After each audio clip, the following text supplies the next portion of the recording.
Culturedog Sam Hatch again with some more Laserdiscs, and we're getting closer to the end of my collection, and we're in the R's now. This release I got from my friend. I've still never seen it. Seems kind of like a potential bummer, but Mike Nichols' flick regarding Henry with Harrison Ford. So we'll take a spin through this at some point in the near future. This film has some dodgy special effects, but other than that, it's pretty fun. And this was a X-rental, so unfortunately I haven't been able to remove the horror sticker there. But The Relic with Penelope Ann Miller and Tom Sizemore. Really cool soundtrack in Dolby Digital, and it's fun, you know, kind of a museum with a creature inside it. Yeah, it's a good creature feature for sure. Again, some of the CG effects are pretty 90s, i.e. not that great. This release everyone has to have, even though in some ways it sucks, but the widescreen version of Reservoir Dogs, I was in my Quentin mode like a lot of people were in the 90s, and I used to rent this thing all the time on VHS, and I'm like, why do I keep going to the rental store and renting this VHS? Why don't I just buy this on Laserdisc? So when I finally owned it, it just felt so good, and I would watch this all the time. In fact, whenever I would feel a little sick and or like just angry and in a bad mood, I would always put on Reservoir Dogs on to be feeling super happy by the end of it. I don't know what that says about me. Perhaps I'm a sociopath or something, but this is a feel-good movie for me. It's comfort food. And this Laserdisc is notorious for having one of the worst side breaks of all time in the middle of a sentence, as Mr. Blonde and Mr. White are having an argument, and it just cuts off in the middle of a sentence. Time to flip side. So other than that, though, it's actually not that bad. It's a nice widescreen presentation and a good PCM Matrix surround sound. This also came from a X-rental store. This was like a TNT movie or something from TV with Ed Harris and Amy Madigan called Riders of the Purple Sage. And it's actually based on a old Zane Grey novel, like one of the first westerns. And Charles Hayde from Nightbreed, and was that Hill Street Blues or whatever? Yeah, directed apparently. So interesting flick, not too bad. It's kind of Lifetime TV, but it's fun enough. This is another TV movie which apparently was maybe released in theaters over in England, but from John Irvin, and it was often confused with the Kevin Costner film that came out around the same time. But this is a Patrick Bergin version of Robin Hood with Uma Thurman. And I got it as a Punch-Out, but I was a big fan of the TV thing. I actually taped it off of TV and watched it quite often. Jürgen Prochnow shows up, Edward Fox, Euron Krabbe, and it's got a really good cast. John McTiernan also does the production work on here. But just two sides, pretty simple, Matrix surround, and I think it's just full frame. I don't even know if it was, it does say it was formatted for your TV, so I don't know if it was shot at like 1.66:1 or what the deal was. I'll have to look into it, but it's actually a really cool flick. I like this a lot. This I saw a couple times in the theater and watched a lot on disc. In fact, I actually want to try this out on my new rig, or my newest signal chain, because I always thought it was very noisy in some of the darker scenes in particular. So I'd like to see this on my projector. I have a feeling it might surprise me, considering I've seen some reviews of the picture that give it a 5. I think Widescreen Review really liked it. But Rob Roy with Liam Neeson and Jessica Lange, and kind of got lost in the shuffle.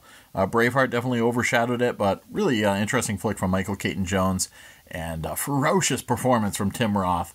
Eric Stoltz also in here, Brian Cox, John Hurt. Really, really solid cast, and awesome soundtrack with some great music from Caper Cayley, and just a killer score overall from Carter Burwell.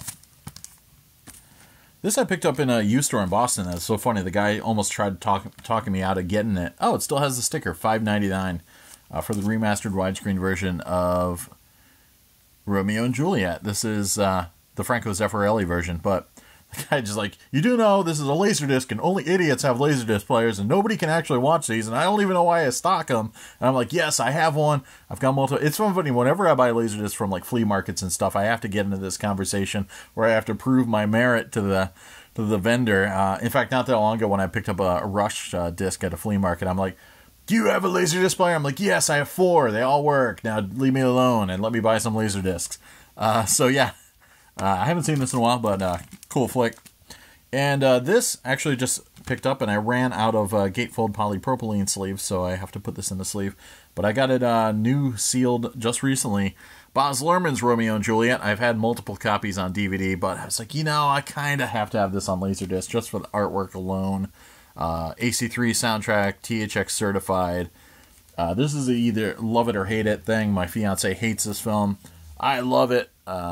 Unfortunately, the gatefold's stuck a little bit, so it's got some, along the creases, some tears there, but shiny artwork, and yeah. I can't wait to actually fire that up and watch it anew. This is an interesting flick with Gary Oldman called Romeo is Bleeding, and Lena Olin's in there as a really interesting character, and Annabelle Escoria and Juliette Lewis. Cool thriller stuff, really good score as well from Mark Isham. I have the CD, and yeah, good kind of neo-noir stuff. This is also known as Red Bronx, also known as a bunch of stuff. This is the American shortened cut, but Jackie Chan Rumble in the Bronx is the film that surprised everyone by becoming a #1 box office hit when nobody was really taking Hong Kong films seriously in the theaters.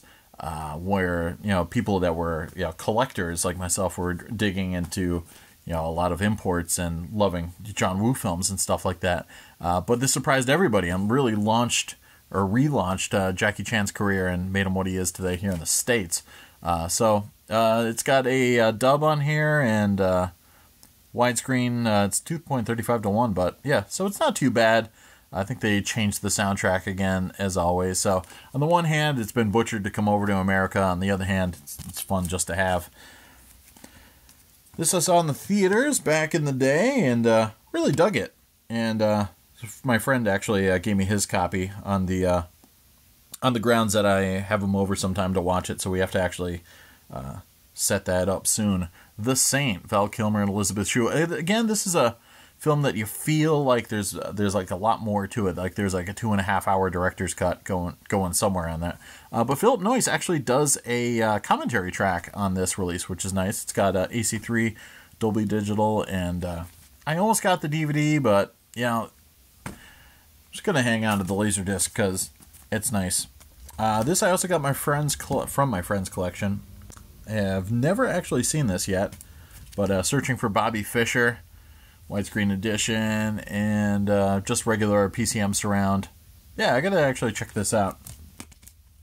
Can't have too many copies of this film, and actually one of these days I gotta do some comparison and contrasting with my one of my Criterion boxes of this. I actually have 2. David Fincher's Seven, one of my all-time favorite films in the 90s. Of course, it was topped by Fight Club. But one of the coolest things about this is, you probably can't see it, but there's glossy, like spot gloss writing of the 7 deadly sins. So it says, lust, pride, sloth, wrath, and on the back it's got gluttony, envy, and I always forget where the last one is. The last one's hiding somewhere. Oh yeah, greed is hiding over there. But yeah, it's a Dolby Digital AC3 version. This is not the version that was on the Criterion disc, apparently. This is not the one with the silver retention look to it. So I'm intrigued to actually check them out side to side and see what the difference is. But I think, obviously, the Criterion one's going to win. But it will be interesting to have both versions. I actually got that in a lot recently. This I picked up. Man, this is fun. I have this on DVD as well, but I love these Pioneer Special Editions of the Sinbad flicks with the gold stamped, embossed limited availability. It's got really cool features like the isolated audio of the Bernard Herrmann score on the second audio channel, and a great artwork. This is just such a cool disc to have, and yeah, I'm gonna have to pick up some of these other vintage Harryhausen Pioneer Special Editions.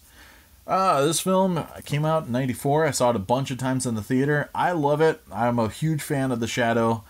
Both the strips, the books, the radio play, and of course the seminal '80s reboot of the comic. I love the I think it was Howard Chaykin came out with a 4-part series, and then Bill Sienkiewicz did a lot of stuff on that. Great series, and I love this film too. Alec Baldwin, his Shadow from, of course, David Koepp doing the writing on this sucker too, so that's pretty darn cool. But Russell Mulcahy directs, and man, I can't get enough of this flick. It's one of my favorites. Ian McKellen's in it, Tim Curry, Penelope Ann Miller, John Lone. It kind of got trashed, and a lot of people don't like it, but I think it's awesome sauce. I do have the new Shout Factory Blu-ray, which is great, but I gotta keep a copy of this too. And for a long time, it was hard to find letterboxed outside of Laserdisc. There's a DTS version, which I'll probably hunt down at some point too, but that'll do for now. This was my first introduction to the world of Danny Boyle. I picked this up from Strawberries on a whim because it looked pretty intense. But Christopher Eccleston and Ewan McGregor in Shallow Grave. Interesting film, mix of comedy and horror, and about a bunch of friends looking for a flatmate and finding out that they have a dead flatmate on their hands with a lot of money involved, and they're trying to figure out what to do with said money. And it's got a great score from Left Field, and yeah, really gets really dark, and starts off with a lot of smiles and everything like that, and gets pretty brutal. This I picked up because I had heard the Ryuichi Sakamoto soundtrack, and I thought, Bernardo Bertolucci, I got to check this out. Deborah Winger and John Malkovich in The Sheltering Sky. I don't really see this a lot, but that was actually what drew me to a lot of Laserdiscs I purchased recently. I saw this and a few other interesting titles in there, and I thought, man, I should really pick that up. So I have to actually fire this up and watch it sometime soon, but looks interesting enough. This I picked up used from Laser Craze, and unfortunately it does have a lot of ring wear, and it does have laser rot. It always had laser rot from whenever I bought it, but the Japanese version of Solar Crisis, and this is an interesting film because Richard Sarafian did it. Somehow they got Charlton Heston to show up in the film, and it's got an interesting cast, but it is a hot mess, and there's at least two different versions where the continuity is all mixed up. So this is the Japanese release, which is way different than the American one. It's okay. It's kind of is what it is. It's kind of a guilty pleasure, but this is actually really cool HBO series. I haven't seen season 2, but I love this Gatefold. I picked this up from Suncoast when they were getting rid of Laserdiscs, but Todd McFarlane's Spawn. It was an HBO series. I'm not really a big fan of Todd McFarlane's drawing style, but I really liked this animated series. And good surround track, and yeah, I'd actually like to see the rest of this someday. I think there's a DVD release of the other season or two. And of course I had to get Mark DePay's Spawn, the again 90 special effects. They looked great at the time, but there's just a weird tone and to them, and just kind of that like grayish strangeness to everything. Not quite as amazing as it was back in the day. John Leguizamo was awesome in it though. Michael J. White, Martin Sheen. It's a total guilty pleasure. It's got a cool commentary track to it, especially talking about Banned from the Ranch, what that means. So check that out. And yeah, I think it's got an AC3 Dolby Digital track. Another creature feature from the 90s, and again, another X-Rental, so science fiction, Species, and yeah, it's fun enough. Good cast: Michael Madsen, Ben Kingsley, Alfred Molina, Forrest Whitaker, Natasha Henstridge. It's, cheesy fun. And another common, everybody picked this up back in the day, Yondabon's Speed, the widescreen Fox edition. Not really much on here for extras, and not AC3, it's just regular PCM surround. It's still a fun flick. Watched it a ton of times. And another common. Yeah, Roland Emmerich's Stargate. Another film I actually had the script for before the film came out. And, yeah, it's a bit of a mess, but it's got James Spader and Kurt Russell in it. How can you go wrong? It's got a Dolby Digital, early Dolby Digital release, and, THX certified. It's a lot of fun, even though it's, pretty much a piece of crap, but it's a fun piece of crap. All right, we'll stop at Stargate, gather our senses, gather our forces, and we'll meet right back here for some more Laserdiscing in a minute.